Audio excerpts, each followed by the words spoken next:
Eu estudo o assunto de sono, sonho e memória desde o meu doutorado. Fiz biologia em Brasília, fiz mestrado na UFRJ e fiz o doutorado na Universidade Rockefeller, em Nova York.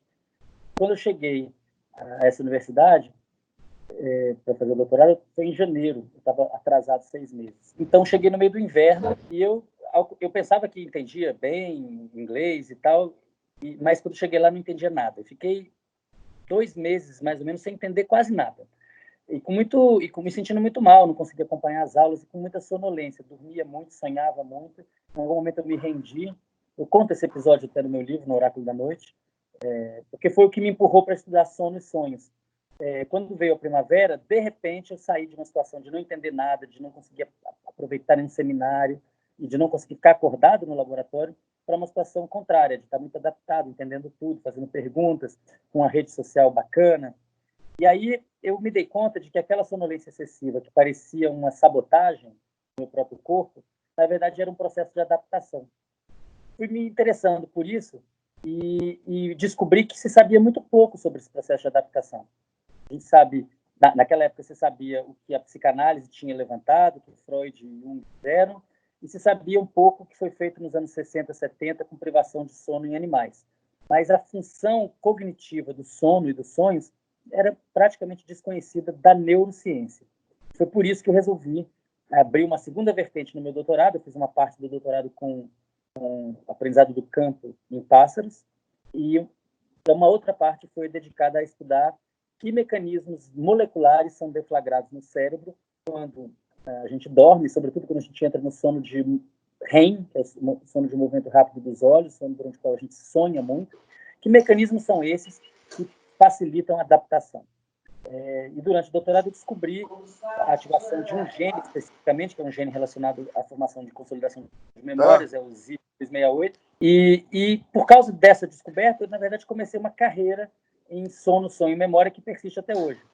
Tem 20 anos que eu faço essa pesquisa, depois eu fiz um pós-doutorado na Universidade de Duke, também nessa mesma linha, estudando sono de ratos, estudando hipocampos, córtex cerebral de ratos, com técnicas moleculares e também eletrofisiológicas, colocando fiozinhos de metal, eletrodos no cérebro dos ratos para poder estudar como que os neurônios estavam se comportando. Quando regressei ao Brasil em 2005, para me tornar professor da Universidade Federal do Rio Grande do Norte, eu me dei conta de que aqui no Brasil havia muitas dificuldades para fazer pesquisa, era muito mais difícil do que nos Estados Unidos, mas, em compensação, havia muito mais liberdade.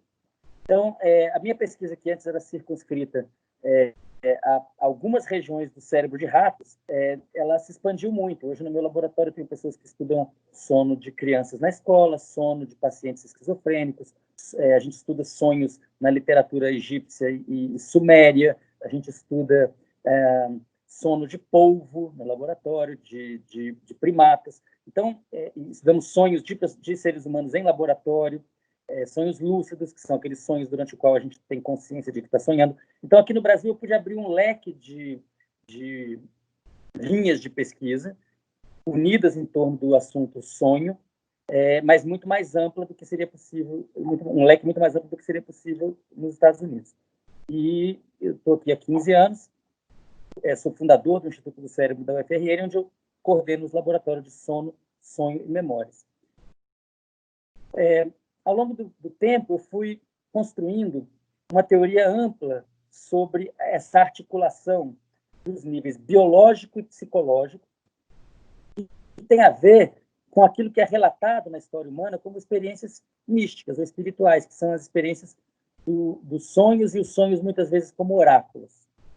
E pensando muito sobre isso, tentando entender isso, fazer sentido biológico disso, eu cheguei a essa concepção, que é a ideia de que os sonhos são um oráculo probabilístico.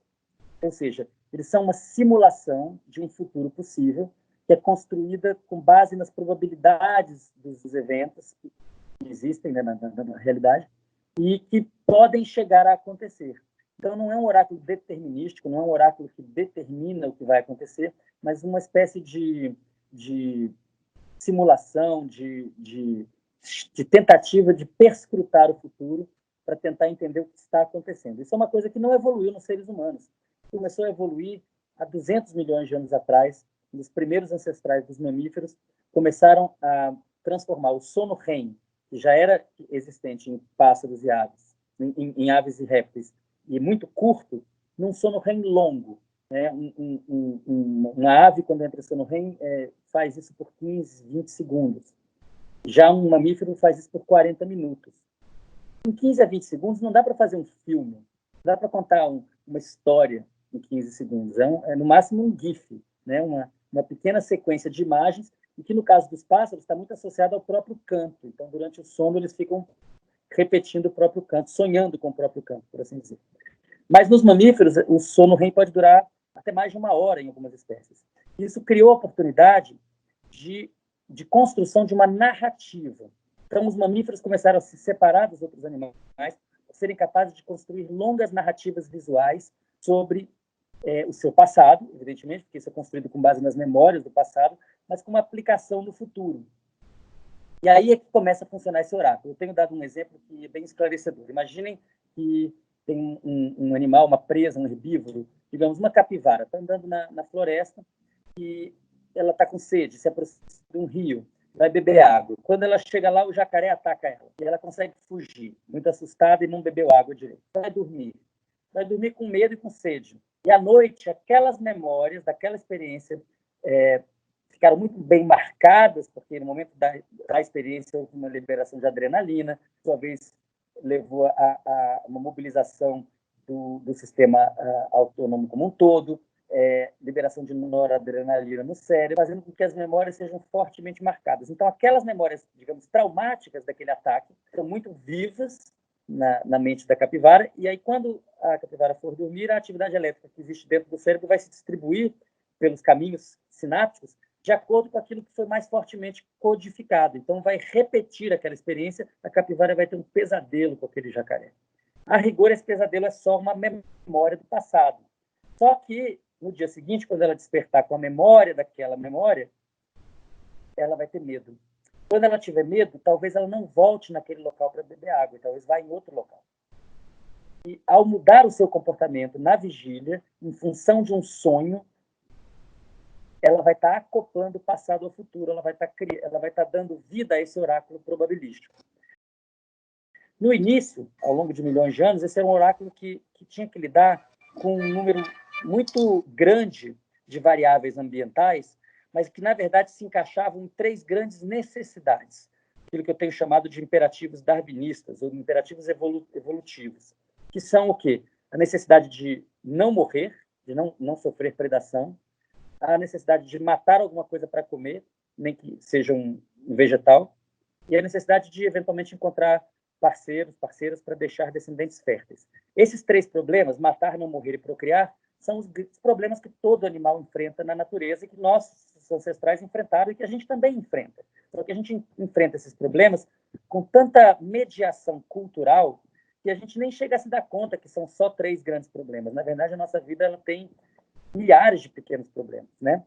Então, esse oráculo probabilístico ele era muito útil quando o número de problemas, o número de variáveis era pequeno.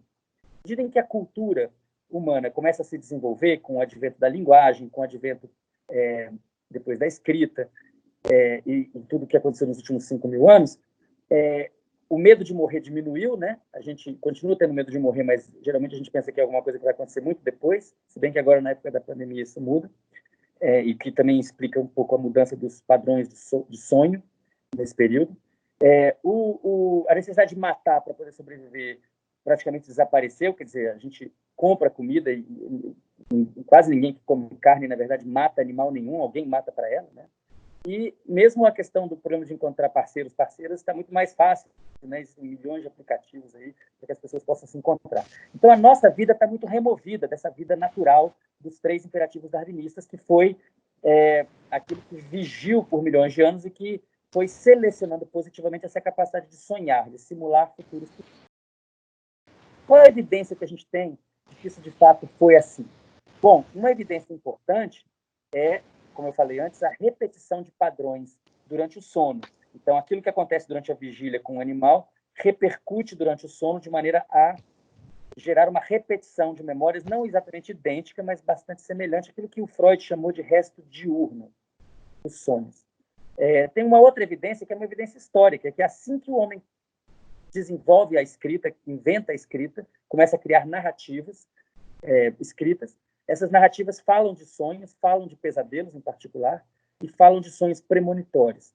Então, nesse livro Oráculo da Noite, o que eu faço é tecer uma conjectura que leva a gente desse passado ancestral há milhões de anos até os dias de hoje, através do fio condutor do sono dos sonhos.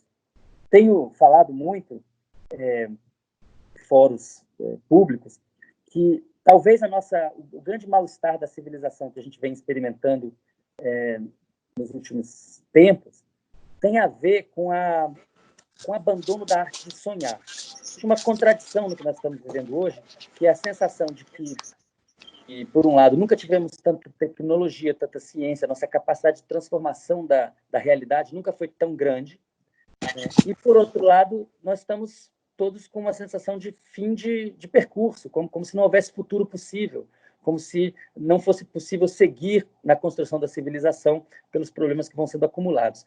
Isso é uma contradição. Como é que a gente pode ter tantos meios para mudar o mundo e, ao mesmo tempo, tanta desesperança? E o que eu sugiro no meu livro é que talvez isso venha do nosso abandono da arte de sonhar.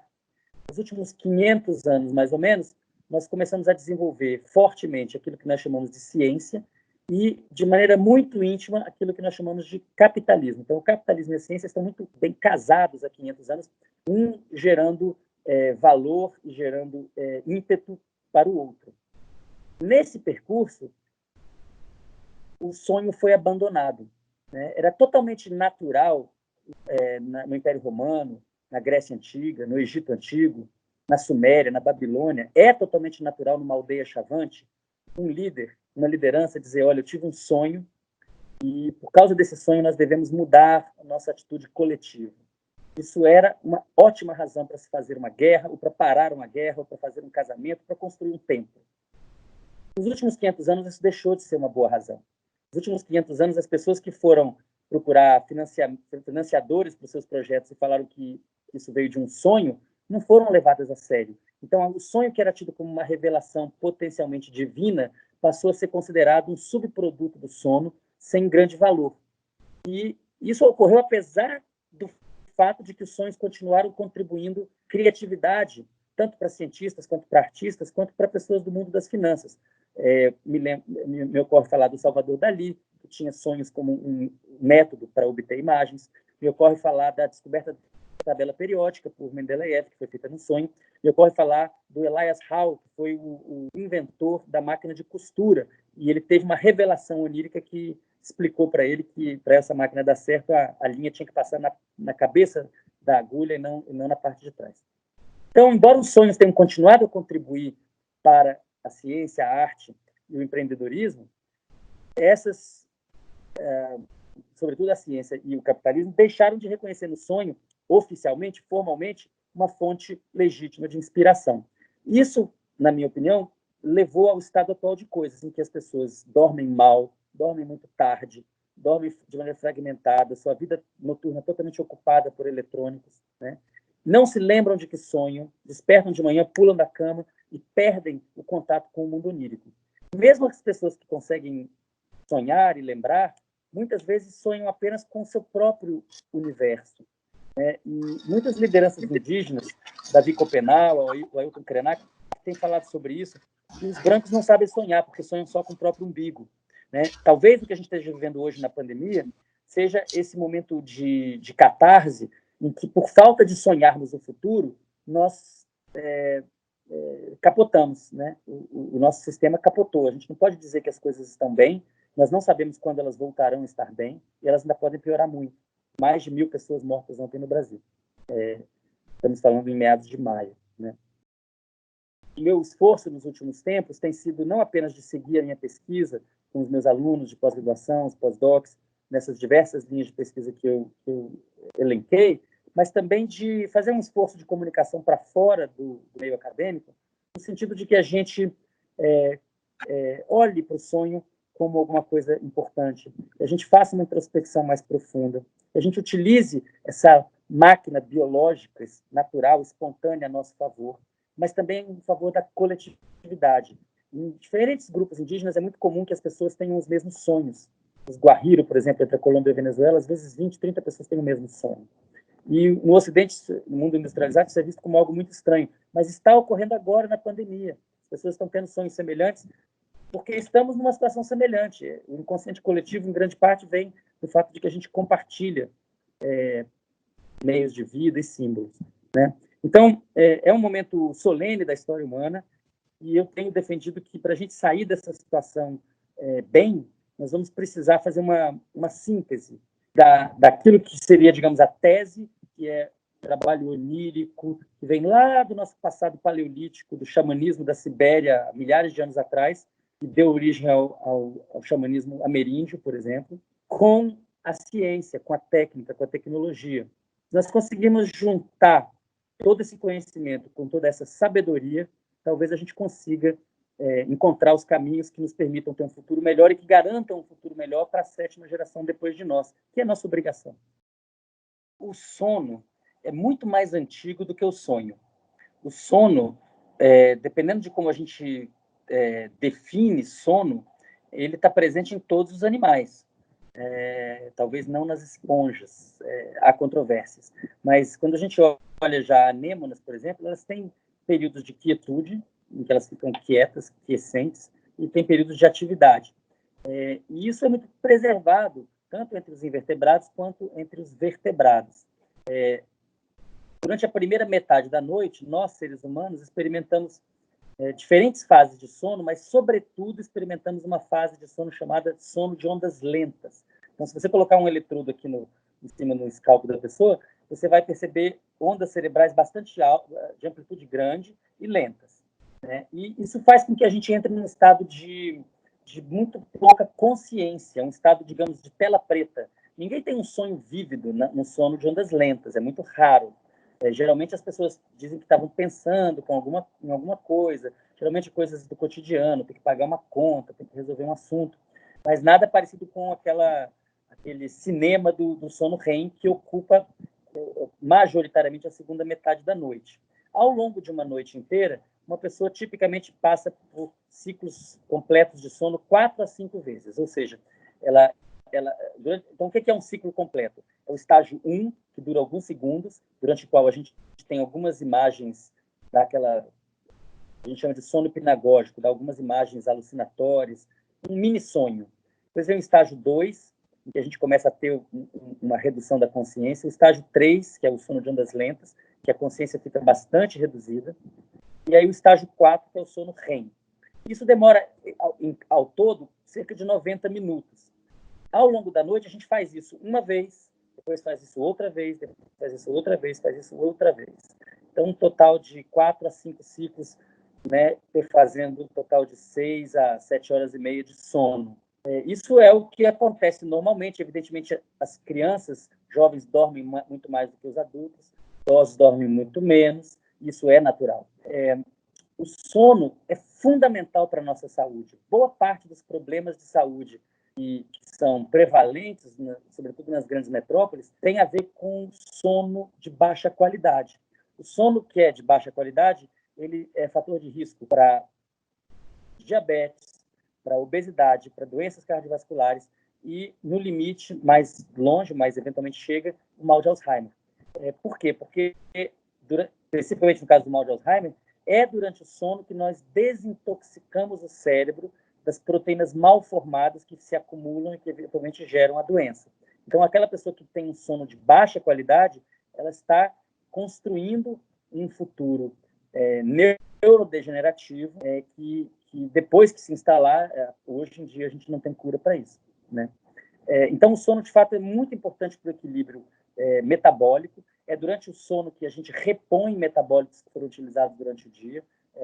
Né, ao longo da vigília, a gente vai despendendo uma série de moléculas, a gente vai refazendo, recolocando elas nos seus devidos lugares, mas muitas vezes a velocidade de utilização é maior do que a de reposição. Enquanto que no sono é o contrário, a reposição é muito mais intensa do que o gasto.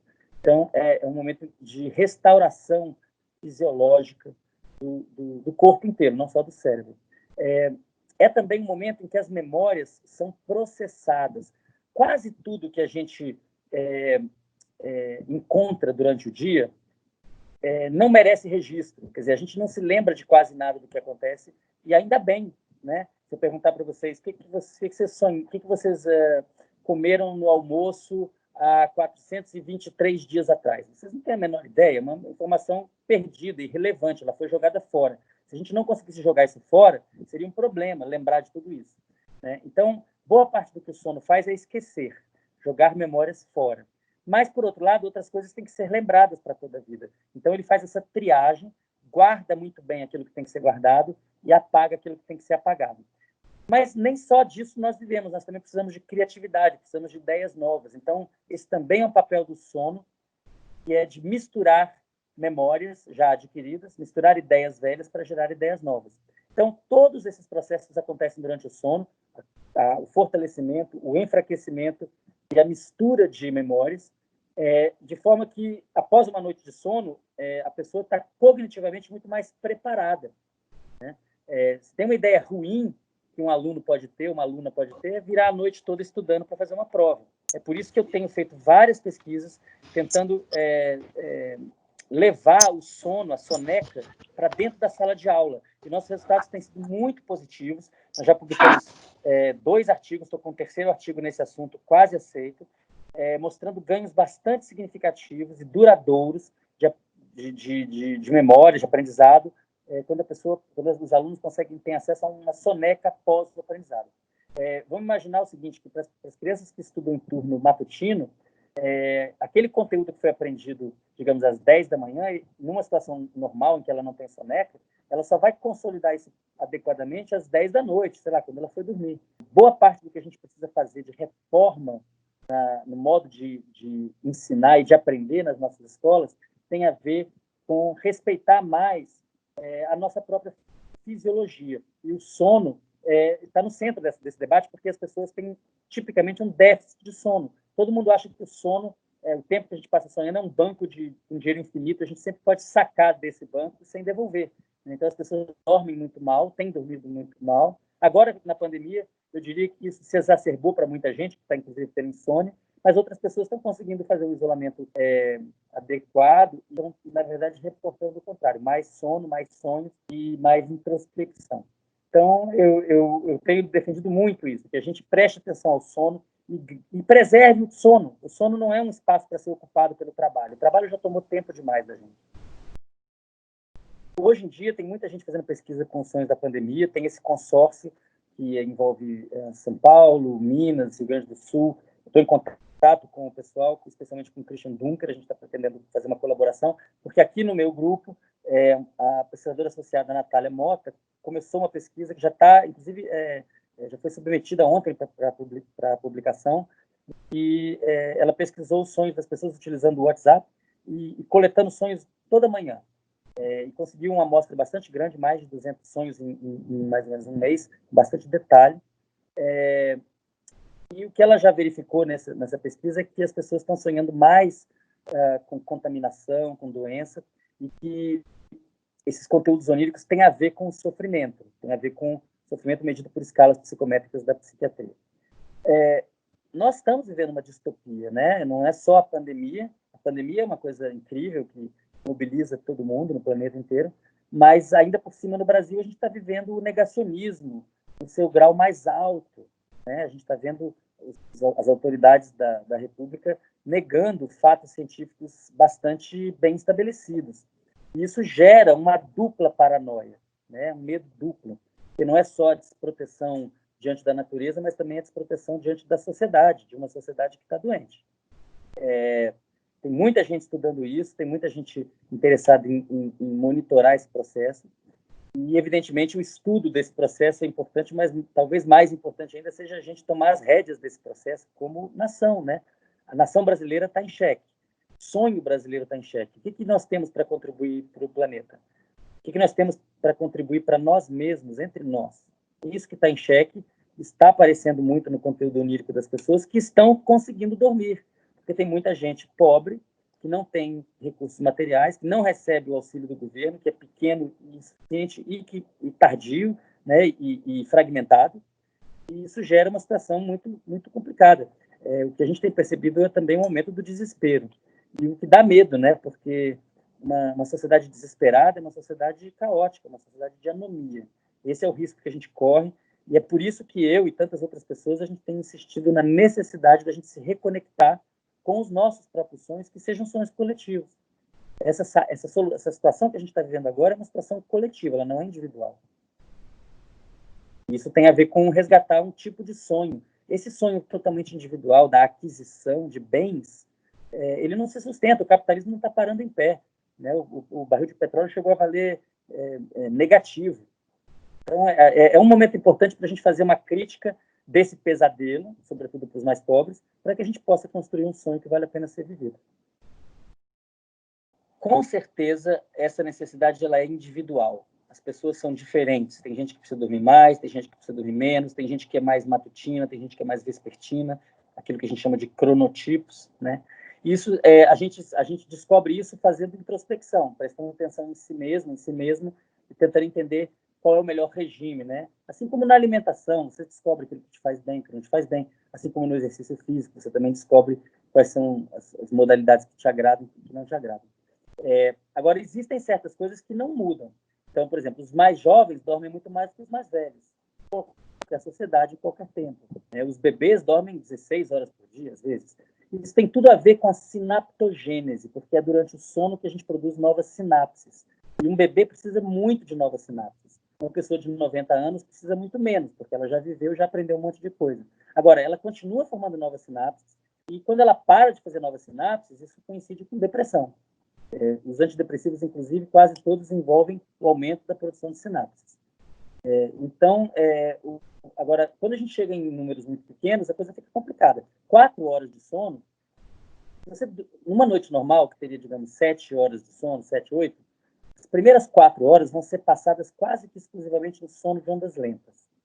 E as segundas 4 horas vão ser passadas quase que exclusivamente em sono REM, porque esses ciclos eles vão se sucedendo, mas o sono de ondas lentas vai diminuindo e o sono REM vai aumentando.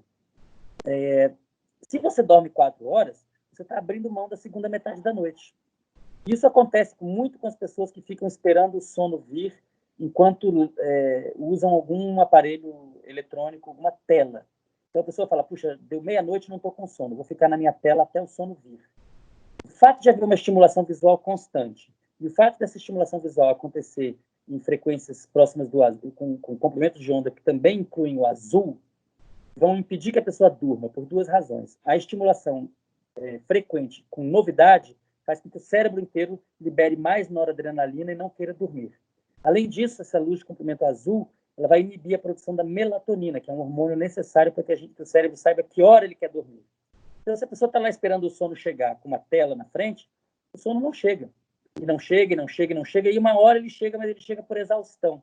Então, se a pessoa vai dormir às 2 da manhã e tem que acordar às 6, ela vai dormir só 4 horas, ela vai entrar em sono de ondas lentas no início, vai perder o sono REM, e além disso ela vai estar tentando dormir no momento em que a melatonina já desceu e o cortisol já está subindo, porque o cortisol sobe pela manhã, o hormônio do estresse. Então ela literalmente está dormindo contra a maré, está dormindo contra a sua própria fisiologia, e não é saudável. Nós sonhamos todas as noites, pelo menos 4 a 5 vezes por noite. Possivelmente, eu falo isso no final do meu livro, talvez a gente sonhe milhares de sonhos por noite, mas a gente só testemunha alguns deles. Mas quando a pessoa acorda de manhã e não lembra de nada, isso não quer dizer que ela não sonhou, isso quer dizer apenas que ela não se lembra. Tem métodos bastante antigos para se lembrar, eu no meu livro falo algumas coisas. Uma coisa muito simples que a pessoa pode fazer é fazer uma autossugestão antes de dormir. Então, é dizer para si mesma, eu vou dormir, eu vou sonhar, eu vou me lembrar, eu vou relatar, repetir isso para si mesma ao se preparar para dormir, e ao despertar, se manter imóvel na cama com papel e lápis e escrever aquilo que lembra. No início, a pessoa se lembra de pouquíssimo, de algumas imagens, mas em pouquíssimos dias, em 3 ou 4 dias, ela já está escrevendo 10, 12 páginas. Isso é muito frequente. Sempre que eu dou uma palestra e falo isso, muita gente diz que não sonha nunca, não se lembra, e aí eu falo esse método, e aí eu recebo mensagens depois dizendo, puxa, professor, funcionou, estou conseguindo me lembrar muito bem. Isso acontece porque sonhar é tão espontâneo, tão natural quanto respirar, quanto se alimentar, quanto dormir. É uma propriedade, um poder que a gente tem, e do qual a gente se esqueceu, mas na hora que a gente se lembra, ele está lá. É muito fácil voltar a sonhar, a lembrar de sonhar. À medida em que a gente vai entrando no sono, o cérebro, as ondas cerebrais vão se lentificando, caminhando nessa direção do delta, que são as ondas lentas. Então, isso é a primeira metade da noite. Isso gera muitos benefícios fisiológicos, metabólicos, mas concomitante com não sonhos, com a falta de sonhos, ou com sonhos muito sem imagens, só pensamentos. Na segunda metade da noite, a gente entra em sono REM e as frequências tendem a subir. Então, a gente vai ver o aparecimento do ritmo teta no hipocampo, a gente vai ver o aparecimento dos ritmos gama no córtex cerebral. Né? Vão aí a 20, 30, 40, 50, 100, 200 Hz, bem mais rápido. Os mecanismos de gênese de tudo isso, eles são bastante complexos e eles não estão completamente elucidados. Tem várias pessoas pesquisando isso no mundo inteiro. Aqui no nosso instituto, a gente tem, por exemplo, o professor Richardson Leão, o professor Adriano Torti, pesquisando esse tipo de mecanismo. No meu laboratório também, o professor Rodrigo, o professor Cláudio Queiroz, Rodrigo Pereira, muitas pessoas no nosso instituto pesquisando esse tipo de mecanismo. Tem muito detalhe para ser descoberto ainda. Esses ritmos, em geral, quando a gente fala gama, delta, teta, são faixas de frequência, mas não necessariamente é um único fenômeno. Às vezes, por exemplo, no ritmo teta, aparentemente há dois ritmos diferentes na mesma frequência, que são originados em lugares diferentes do cérebro, com funções diferentes. Então, isso, eu diria, são perguntas em aberto. Quando a gente está sonhando, em sono REM, existe uma parte do nosso cérebro que está muito ativa, que a gente chama de rede de modo padrão, a Default Mode Network. É uma rede que foi descoberta, colocava as pessoas na ressonância magnética para fazer um experimento, e aí a pessoa ficava lá, fazia tarefa, depois a pessoa ficava, agora não faz nada, fica quieta. Na hora que ela estava fazendo nada, essa rede se ativava. É a parte do cérebro que se ativa quando você não está fazendo nada. Mas é que você não está fazendo nada, você está fazendo o quê? Devaneando, imaginando, sonhando. Acordada ou dormindo, mas sonhando. Então, o que se sabe hoje é que quando a gente está em sonho mesmo, em sono REM, essa rede está muito ativa, mas quando a gente está fazendo meditação, ou sob efeito de psicodélicos, por exemplo, da ayahuasca, essa rede tem a sua atividade diminuída. Isso sugere para a gente, no caso da hipnose é um pouco diferente, a hipnose é um capítulo à parte, mas tanto no caso da meditação quanto dos psicodélicos, a redução da atividade da rede de modo padrão parece sinalizar algum tipo de experiência onírica ou de imaginação que é menos em primeira pessoa, é menos sobre você, e é mais sobre deixar as coisas passarem por você. Enquanto que nos sonhos é tudo sobre você. Né? Quase sempre a gente está envolvido no centro do sonho. Então, tanto a meditação quanto os psicodélicos atuam na mesma rede que o sono e o sonho atuam. O sono REM e o sonho atuam, mas com sentidos opostos. Então, o sonho recorrente, ele indica um conteúdo importante. Mas eu diria que eles são de dois tipos. Tem os sonhos recorrentes, que são pesadelos horrorosos, que geralmente estão ligados a algum trauma. Tanto é que um dos sintomas mais típicos da síndrome de estresse pós-traumático é o pesadelo recorrente. E isso pode e deve ser tratado, precisa ser tratado. Agora, tem sonhos recorrentes que não são absolutamente negativos, que são neutros ou mesmo agradáveis, mas que se repetem de uma maneira muito assombrosa ao longo de toda uma vida. E, nesses casos, é importante que a pessoa vá atrás do significado desses símbolos. Tanto no caso do trauma quanto no caso do não trauma, um sonho recorrente indica um conteúdo relevante. E, portanto, vale a pena fazer psicanálise, vale a pena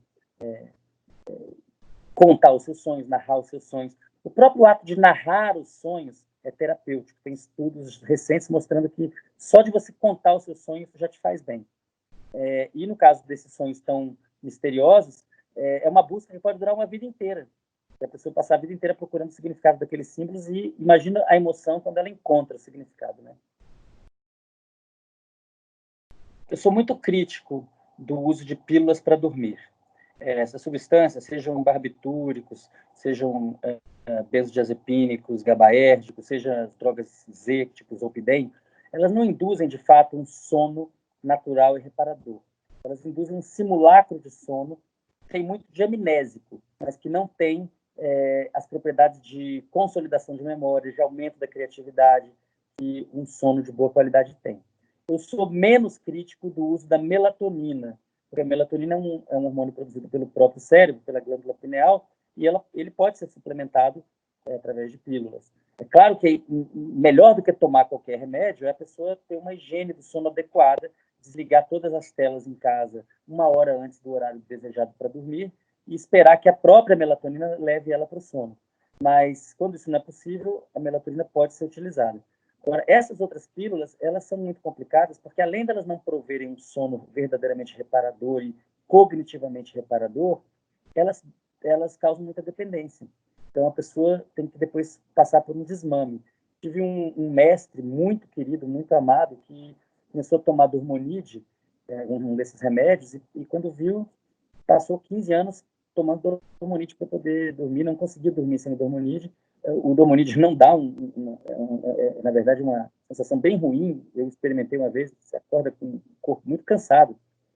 Então, era uma escravidão. Quando ele finalmente resolveu se livrar disso, ficou 4 dias sem dormir, britando. Então, assim, a gente precisa evitar isso. Tenho falado muito, falo nas minhas aulas, falo direto. Se a gente quiser ter uma vida saudável, não é tão complicado assim. Os gregos já tinham entendido isso. É sono bom, alimentação boa, exercício físico regular todo dia, de boa qualidade, e relações não tóxicas. A ciência ela tem duas faces. Uma face que apoia o capital e que, na verdade, é instrumento da opressão. Tem uma outra face que é revolucionária, anárquica, está sempre destruindo os velhos dogmas. E as duas faces são verdadeiras. Por muitos e muitos anos, a ciência se compreendeu como acima do bem e do mal e acima das paixões humanas.